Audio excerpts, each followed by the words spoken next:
Alright, so it's time for the Week 2 preview. Lions and Packers, Week 2 on Monday Night Football, prime time.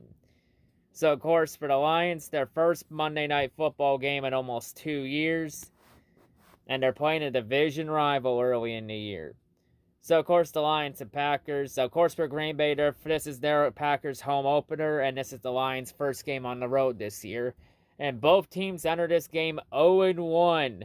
Just like the rest of the division, everybody is tied for first in the division at 0-1.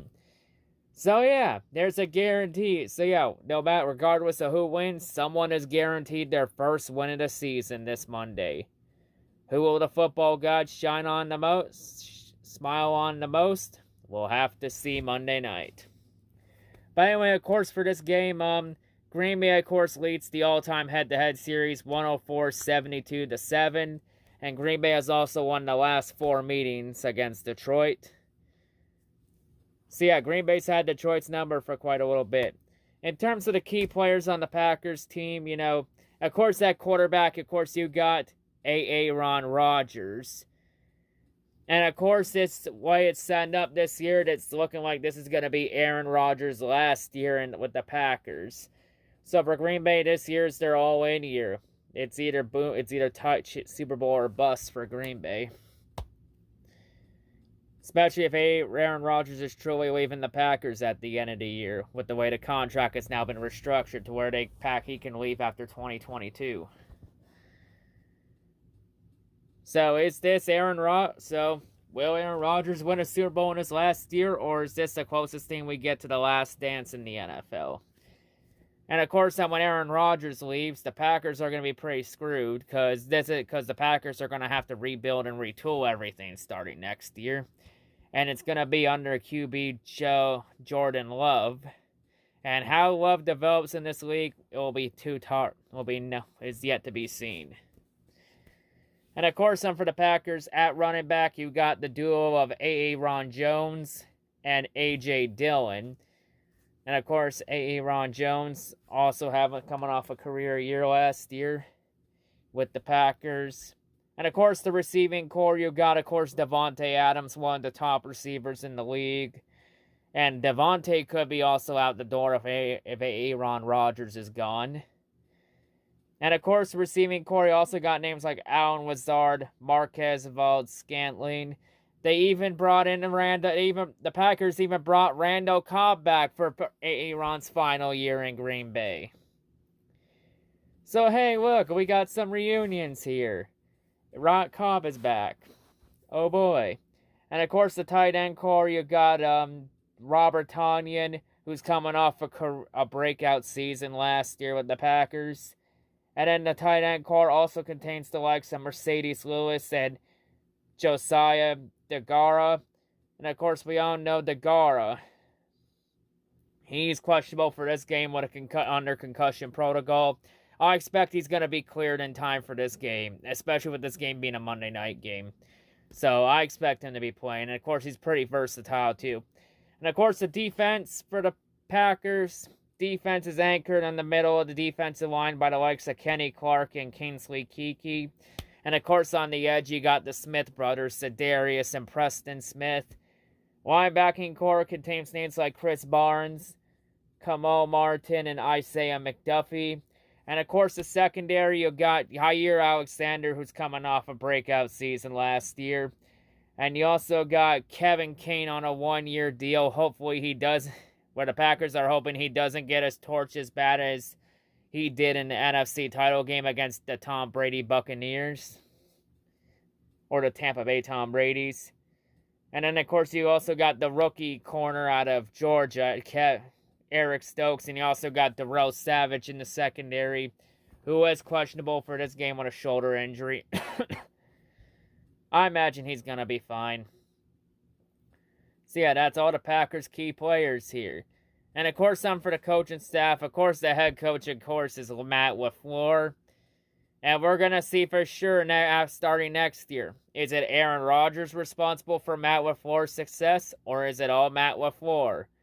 We'll have to see. Me personally, I think it's somewhere in the middle. I think both are equally responsible for the last couple years of the Packers falling short.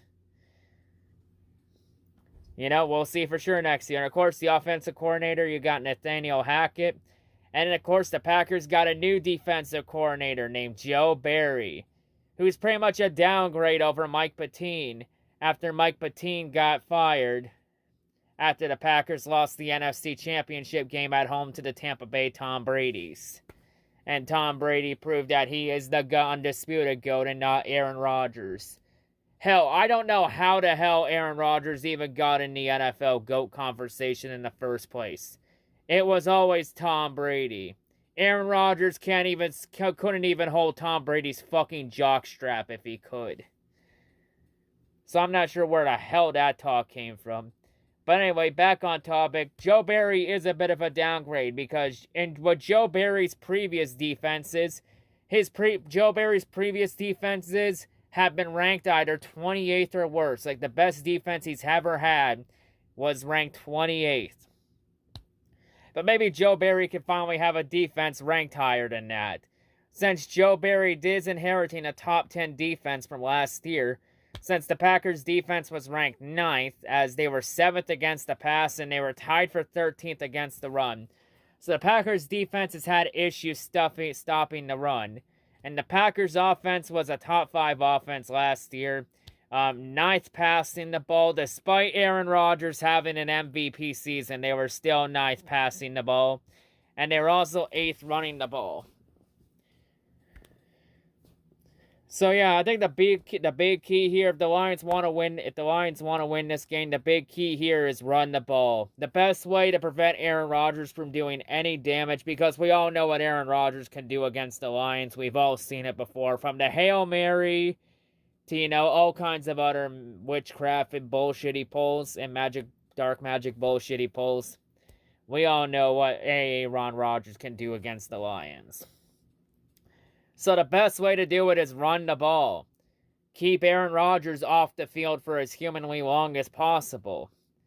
Because if you keep Aaron Rodgers off the field, then he can't do any damage to the Lions. That's simple.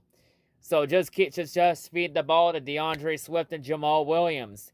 And I know Jamal Williams is going to be pretty fired up to play this game and going to be on a mission and looking to make a statement, since this will be Jamal Williams' first game against his old team. And sadly in this game, we will not get a battle of the St. Brown brothers. So Amon-Ra will not face his older brother Equanimus, since Equanimus got cut. Damn it. Damn it, that just would have made the Lions-Packers rivalry more interesting if we had both St. Brown brothers playing against each other. Damn. Maybe another time. Or maybe the Lions should try and go after Equanimus and bring his older brother in to play with Amon-Ra St. Brown. Let's bring all the families together. Because football is family after all. We even got the Okwara brothers together. So let's try and bring the St. Brown brothers in too. So yeah, anyway, for this game though, I think it's going to be a very close game. I think the Lions are going to play the Packers close. It's going to be tight to the fourth quarter. In the end, though, I just feel like Aaron Rodgers is going to pull some dark magic bullshit, and he's going to bullshit the Packers to another win over the Detroit. Especially since y'all remember the last time the Lions played the Packers on Monday Night Football? Oh, yeah, that was the game where the Lions got fucked by ref ball. Because that was the one from Clete Blakeman, where he had no idea what the hell he was doing as a ref, because he called defensive actual hands to the face as defensive holding. And then of course there was also the missed pass interference on where Marvin Jones, where they didn't call pass interference on the Packers in the fourth quarter. And then of course we all remember the 2 penalties on Trey Flowers, where Trey grabbing the Packers O-lineman on the chest was somehow hands to the fucking face. So yeah, we all remember that game. And I have no idea who the ref's gonna be for that game. You know what? Knowing our luck, it might be Clete Blakeman again. Actually, it may not be Clete Blakeman, since Clete Blakeman was also the ref in the NFC title game where he fucked the Packers over with ref ball and helped Tom Brady win. Helped the Tampa Bay Tom Brady's win that game. Even though in that game, Tom Brady throwing 3 interceptions and Green Bay only scoring 6 points off those 3 straight interceptions, nope, you didn't see that happen. The only winner from that NFC title game was the victim complex of Packers fans. So yeah, I feel like Green Bay's going to pull some bullshit and they're going to win this game. So I say the Packers are going to win this game. I think Detroit plays close, but Detroit just won't have the firepower to beat Green Bay.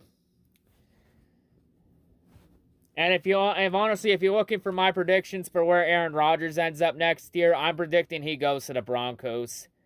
Since Denver was heavily set on trying to acquire Aaron this year. Since I feel like the one thing the Broncos are missing is a QB.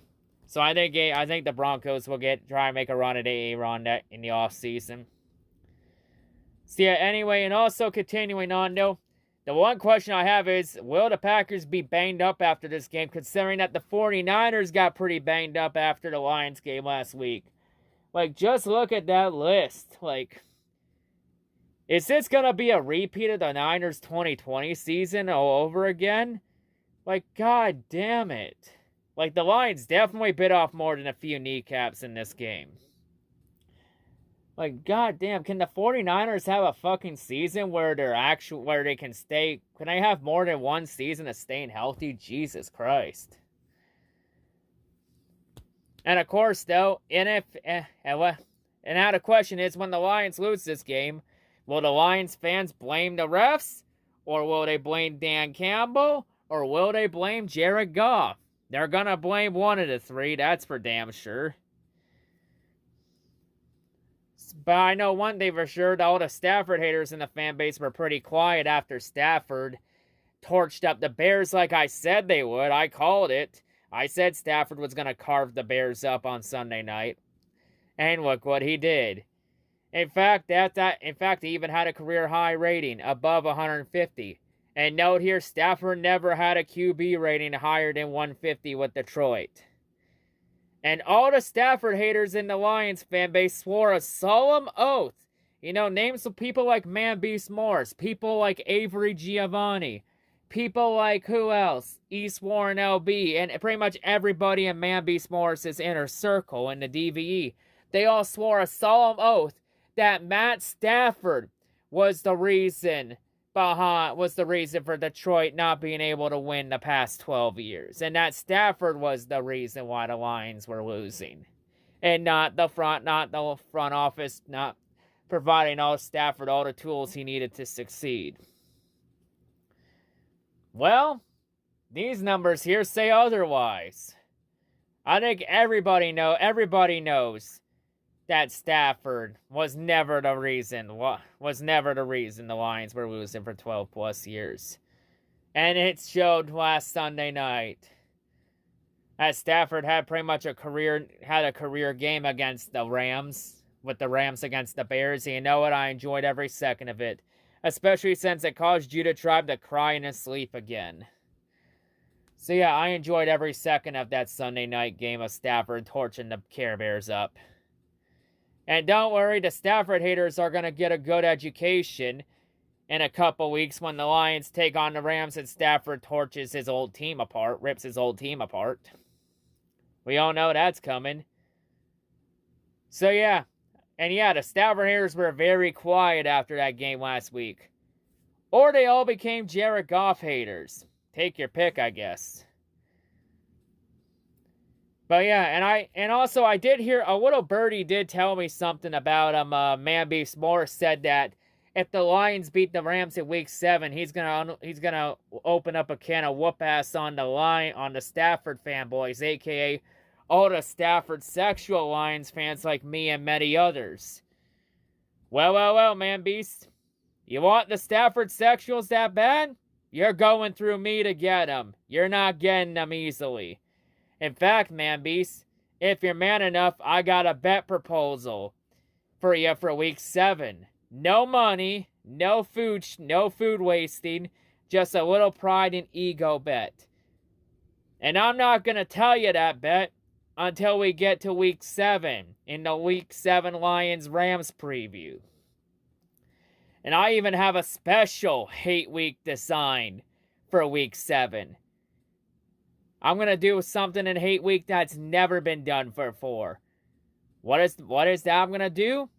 You're going to have to wait and see to find out. I'm just going to leave it there. Keep you all interested.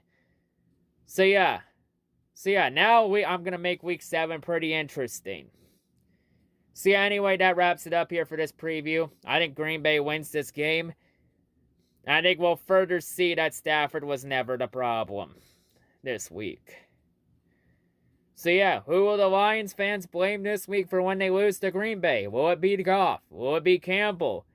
Will it be the refs? Or will it be something else? Tune in to the week 2 review to find out. I'm out.